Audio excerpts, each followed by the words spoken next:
ओम नमो भगवते वासुदेवाय नमः। नमस्कार दोस्तों, आप सभी का स्वागत है हमारे यूट्यूब चैनल पावरफुल हिंदू धर्म में।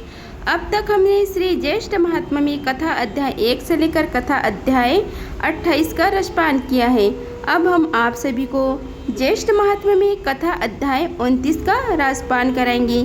साथ ही आप सभी को बरगद और तुलसी में जल देने से क्या फल की प्राप्ति होती है उसके बारे में भी आप सभी को बताएंगे। आइए रसपान करते हैं कथा का।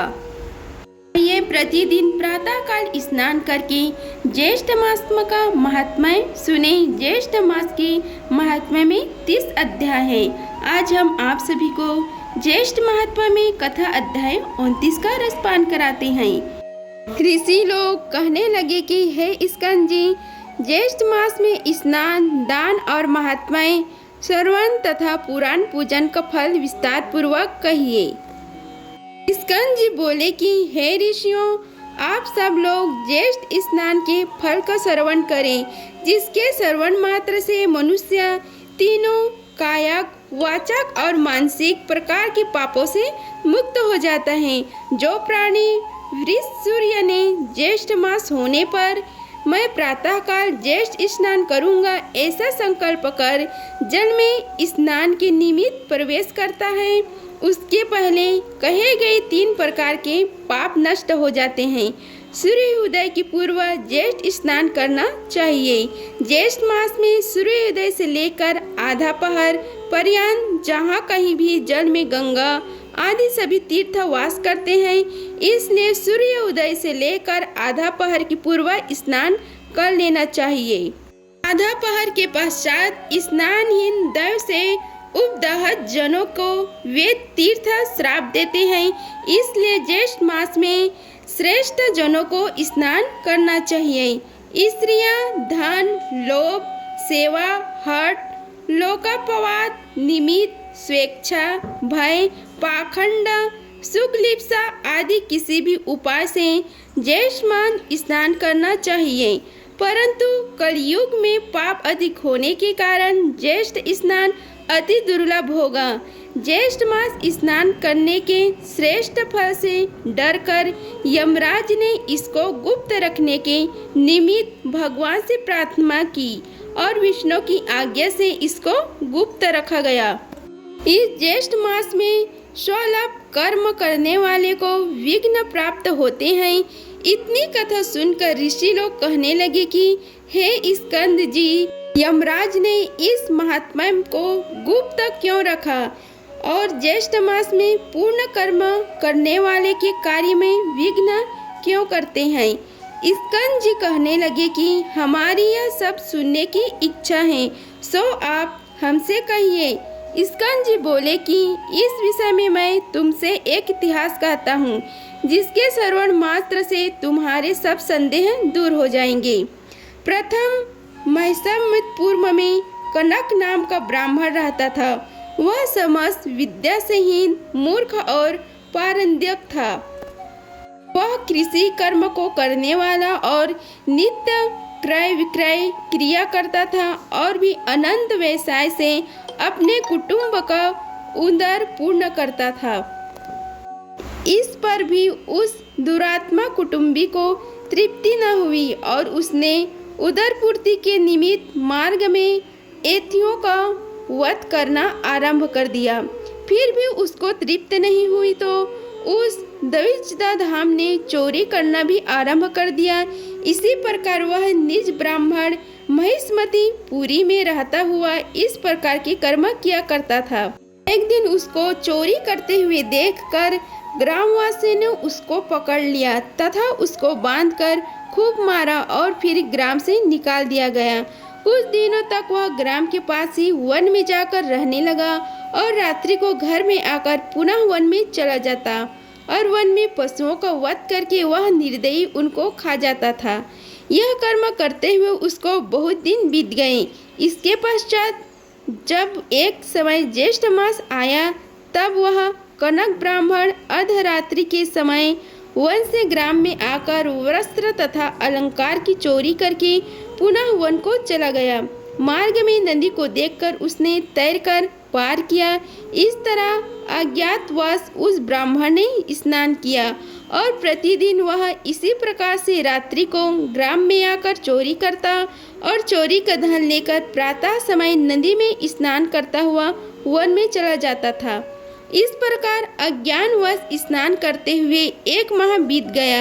हे ब्राह्मणों, ज्येष्ठ मास के शुक्ल पक्ष की चतुर्दशी को रात्रि में वह धन वस्त्र की चोरी करके गठर बांधकर नगर को बाहर आया। अब तक प्रभात हो गया था। लोगों को इधर उधर जाता आता देखकर वह वहां से भागता नदी के तट पर आया। लोगों ने उसको देखकर लाठी और पत्थरों से खूब मारा, परंतु वह कनक उस चोरी के बोझ को सिर पर रखकर अगाध जल में पहुंचा और अधिक बोझ होने के कारण वह शिथिल होकर अगाध जल में डूबकर मर गया।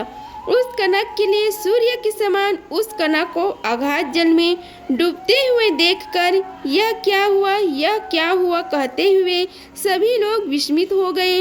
नदी किनारे के कुछ लोगों ने उसको अगाध जल से निकालकर बाहर किया।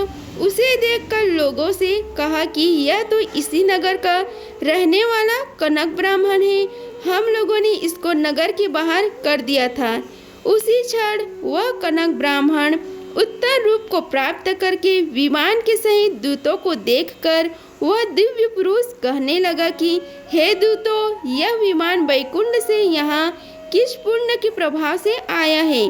तब देवदूत बोले कि हे कनक, अज्ञात ज्येष्ठ मास के स्नान से यह दुर्लभ विमान आपके लिए आया है। यह सुनकर कनक ब्राह्मण विमान पर बैठकर विष्णु लोक को चला गया। वहां पर विष्णु भगवान के समान रूप को प्राप्त हुआ। तब यमराज समाचार को सुनकर अत्यंत दुखी हुए और जगतपति विष्णु भगवान से प्रार्थना करके ज्येष्ठ महात्मा को गुप्त रखवा दिया। इति श्री ज्येष्ठ महात्माएं ज्येष्ठ मास स्नान महात्माएं 29वां अध्याय संपूर्ण हुआ। हम आप सभी को तुलसी में जल चढ़ाने से क्या फायदा होती है तथा उसकी सही विधि आप सभी को बताते हैं। हिंदू धर्म में तुलसी के पौधे को विशेष रूप से पूजा जाता है और इसके कई नियम भी बताए गए हैं। अगर हम इसकी पूजा नियमित रूप से करते हैं तो घर में सदैव समृद्धि बनी रहती है। ज्योतिष में तुलसी के पौधों को रोजाना जल चढ़ाने की सलाह भी दी जाती है। मान्यता है कि आप तुलसी के पौधे में नियमित जल चढ़ाते हैं तो आपकी समस्त मनोकामनाएं पूर्ण होती हैं और पापों से भी मुक्ति मिलती है। इसी वजह से इस पौधों में नियम से जल चढ़ाया जाता है। तुलसी में जल चढ़ाने की एक नियम है और एक निश्चित नियम में ही इसमें जल चढ़ाना चाहिए जिससे समृद्धि बनी रहे। आइए जानते हैं कि तुलसी में जल चढ़ाने के सही नियम क्या हैं। ज्योतिष के अनुसार यदि आप तुलसी के पौधे में सूर्योदय से पहले जल चढ़ाती हैं तो आपके लिए बहुत शुभ माना जाता है। यदि आप इस समय तुलसी में जल देती हैं तो आपको इसका सबसे उत्तम फल मिलता है। दरअसल किसी भी पूजा पाठ के लिए सूर्य उदय से पहले का समय सबसे अच्छा माना जाता है और तुलसी माता लक्ष्मी का वास होता है। इसलिए यदि आप इसमें सही समय पर जल चढ़ाती हैं तो आपको माता लक्ष्मी की कृपा दृष्टि भी प्राप्त होती है। यदि आप तुलसी में जल चढ़ाने से पहले अन्न ग्रहण न करें तो और ज़्यादा भी शुभ माना जाता है। यदि आप तुलसी में नियमित रूप से जल चढ़ाती हैं तो प्रातः जल्दी उठकर स्नान आदि से मुक्त होकर साफ वस्त्र में तुलसी को जल दे। तुलसी के पौधे को यदि आप तांबे के लोटा से जल देगी तो आपके लिए अत्यंत शुभ होगा। ऐसे मान्यता है कि प्रातः काल शरीर और मन दोनों पवित्र होते हैं। इसलिए यदि आप इस समय तुलसी में जल चढ़ाती हैं तो इसे बहुत लाभकारी माना जाता है। तुलसी के पौधे में जल चढ़ाते समय आपको मुख पूर्व दिशा की तरफ होनी चाहिए। आप ईशान कोण की तरफ भी तुलसी के पौधे में जल चढ़ा सकते हैं।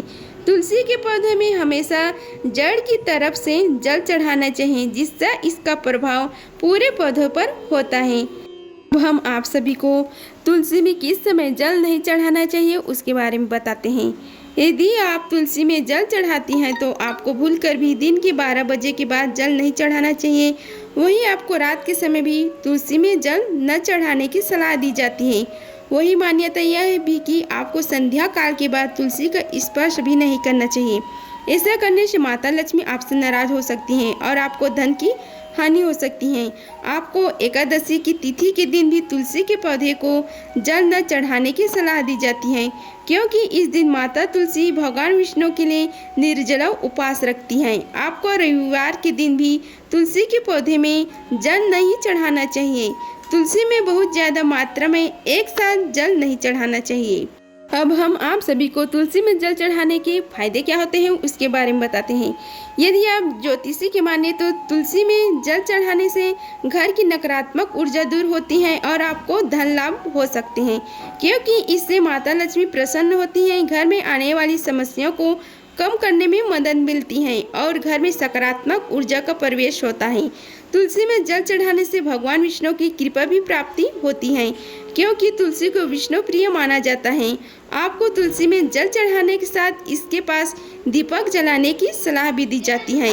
यदि आप भी तुलसी में नियमित रूप से जल चढ़ाती हैं तो ध्यान रखें कि आपको सही समय में ही जल देनी चाहिए, जिससे आपको शुभ फलों की प्राप्ति हो। अगर आप सभी को पीपल में जल चढ़ाने के फायदा के बारे में बताते हैं।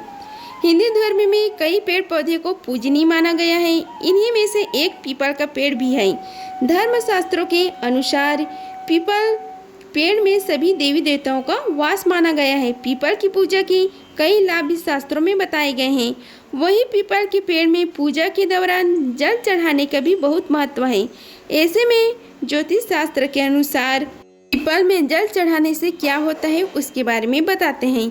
पीपल के पेड़ में जल चढ़ाने सभी देवी देवताओं को जल अर्पित हो जाता है और उनकी कृपा हम पर बनी रहती है। इसके अलावा पीपल के पेड़ में जल चढ़ाने से घर में मौजूद नकारात्मकता भी दूर होती है और घर में सकारात्मक एवं दैवी शक्ति को संचार होता है। पीपल के पेड़ में जल चढ़ाने से अगर कुंडली में कोई दोष मौजूद है और परेशान कर रहा है तो ऐसे में उस दोष से भी हमें मुक्ति मिल जाती है। पीपल के पेड़ में जल चढ़ाने से ग्रह शांति होते हैं और पीपल के पेड़ में जल चढ़ाने से विशेष रूप से माँ लक्ष्मी की कृपा मिलती है, उनका घर में वास होता है। पीपल के पेड़ में जल चढ़ाने के दौरान कुछ नियमों का भी पालन करना भी आवश्यक है। पीपल के पेड़ में जल चढ़ाते समय इस बात का ध्यान रखें कि अर्पित किए गए जाने वाला जल तांबे के लोटों में रखें। तांबे के लोटे के ऊपरी भाग में कलावा भी बांधें। सबसे पहले जल की बूंदें पत्तियों पर छिड़कें। इसके बाद पीपल के पेड़ की जल में जल अर्पित करके पीपल के पेड़ को जल चढ़ाते समय मंत्रों का जाप भी करें। चूँकि पीपल में सभी देवी देवताओं का वास माना गया है, ऐसे में 2 मिनट आप किसी भी देवी या देवता के मंत्र का जाप कर सकते हैं। साथ ही रविवार को छोड़कर ही पीपल में जल चढ़ाएं। आप सभी को हमारी वीडियो पसंद आई होगी तो वीडियो को लाइक कीजिए, चैनल को सब्सक्राइब कीजिए और कमेंट बॉक्स में ओम नमो भगवते वासुदेवाय लिखिए। धन्यवाद। मिलते हैं अगले वीडियो में, तब तक के लिए जय श्री राधे कृष्णा।